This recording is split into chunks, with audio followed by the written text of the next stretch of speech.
Apa ciri-ciri mereka yang darahnya sudah mulai rusak, pembuluh darahnya sudah mulai tersumbat? Ya kaki gampang kesemutan, gampang baal, kebas-kebas, kalau di kepala yo sering migrain, leher kenceng, tubuh lemah, kalau terjadi sumbatan di jantung akan nyeri dada, sesak dan seterusnya. Itu menunjukkan bahwa sudah terjadinya kerusakan darah dan pembuluh darah. Pertanyaannya lagi, apa yang menyebabkan kerusakan darah dan pembuluh darah?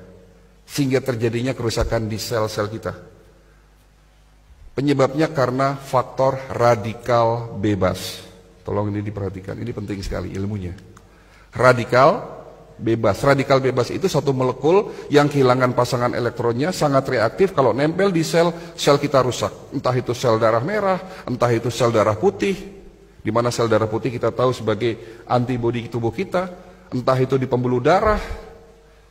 Kalau terjadinya kerusakan di pembuluh darah, ya akan terjadi peradangan. Ini bahaya sekali. Kalau terjadinya peradangan atau inflamasi terjadi di pembuluh darah kita, ini yang menyebabkan pembuluh darah kita menjadi rusak. Yang pada akhirnya kolesterol, zat-zat sisa itu mengendap di tempat terjadinya peradangan tadi, sehingga terjadi yang namanya plak atau sumbatan pembuluh darah. Nah, radikal bebas itu terbentuk akibat proses oksidasi. Tolong perhatikan lagi.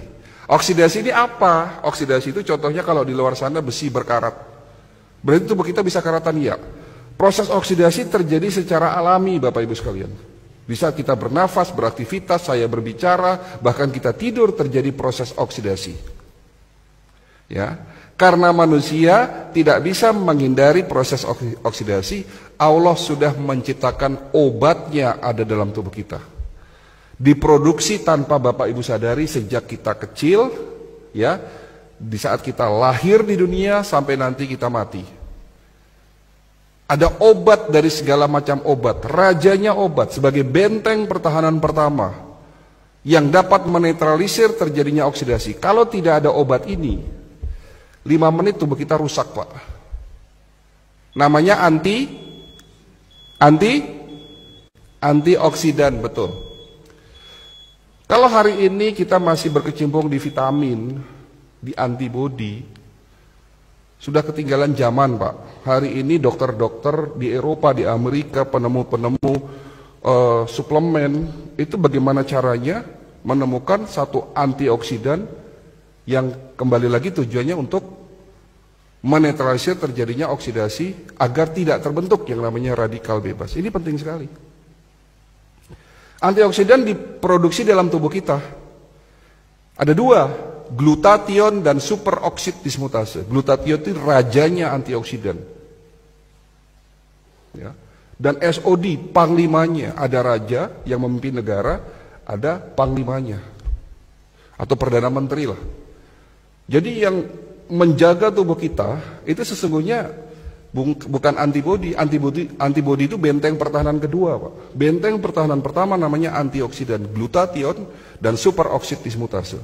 Namun setelah usia Bapak 40 tahun, produksi antioksidan, glutathione dan SOD menurun. Makanya itulah yang disebut tua. Menurunnya produksi antioksidan. Sehingga pada saat usia 40 tahun dan terus bertambah, terjadinya oksidasi yang tidak diimbangi dengan produksi antioksidan, sehingga terbentuk yang namanya radikal bebas. Dan radikal bebas inilah yang mulai merusak pelan-pelan sel-sel tubuh kita. Sudah mulai jelas ya, Pak? Sudah mulai jelas ya? Oke. Tapi Allah Maha Baik. Allah bukan hanya menciptakan antioksidan dalam tubuh kita, tapi juga sudah menyiapkan plan B-nya. Menciptakan antioksidan ada di sekitar kita sebagai obat, sebagai penawar. Ada di mana? Ada di buah dan tanaman herbal. Yang di mana antioksidan itu disebut sebagai prajurit-prajurit antioksidan. Jenisnya ada ratusan. Contoh, resveratrol, antioksidan yang dapat mencegah dan mengobati penyakit darah dan jantung, stroke. Ada di buah yang berwarna merah keungu-unguan. Buah apa itu? Anggur, blueberry, strawberry, buah delima. Terong bukan buah, Pak. Ya. Tapi ada juga buah yang banyak mengandung antioksidan resveratrol. Selain itu juga banyak mengandung antioksidan lainnya. Tapi mungkin buah ini dianggap sebelah mata oleh kita. Padahal ini rajanya buah yang ada di Indonesia. Mungkin kalau delima susah, blueberry susah. Tapi buah ini ada di Indonesia. Namanya buah jamblang. Oke, jamblang bagus. Tapi ada yang lebih baik dari jamblang. Apa? Buah manggis, Pak. Kapan terakhir makan buah manggis?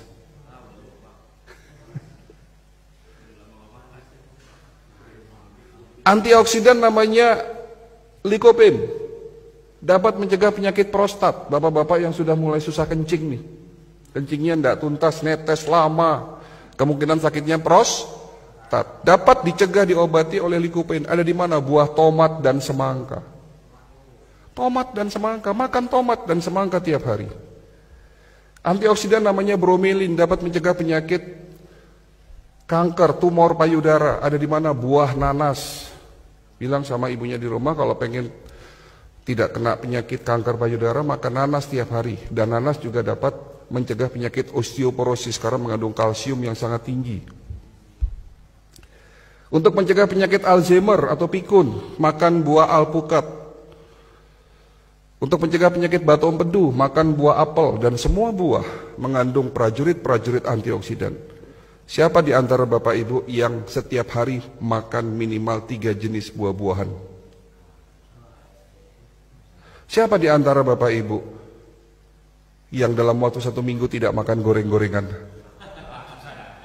Siapa di antara Bapak Ibu yang di rumahnya tidak punya mie instan? Yang di rumahnya tidak punya mie instan, tunjuk tangan. Dan siapa di antara Bapak Ibu yang sudah meninggalkan gula pasir? Inilah jawaban kenapa masyarakat kita banyak yang sakit. Sementara Allah sudah memberikan berkah luar biasa kepada bangsa kita. Betul? Iklim terbaik, tanah paling subur, produsen buah terbesar di dunia, dan produsen tanaman obat terbesar nomor 2 di dunia. Ada 40.000 jenis tanaman obat yang belum kita manfaatkan secara benar. Ya. Antioksidan. Lalu bicara antibodi. Antibodi nggak usah dibahas lah, sudah terlalu kuno ya. Tapi itu juga penting, di mana benteng pertahanan kedua adalah antibodi. Dan benteng pertahanan ketiga, ya proses yang paling penting dari semuanya itu adalah regenerasi sel. Kenapa penyakit diabetes nggak bisa sembuh-sembuh? Ya karena obat yang selama ini kita minum hanya sekedar nurunin gula. Tapi yang harus dilakukan, lakukanlah pengobatan secara holistik. Dibersihkan tubuh kita dari radikal bebas, dinetralisir proses oksidasinya, tentunya dengan herbal golongan fitofarmaka yang mengandung senyawa aktif antioksidan, ya. Lalu dikuatkan imunitasnya dan diberikan herbal atau suplemen yang memiliki fungsi regenerasi sel. Itulah holistic integrated medicine.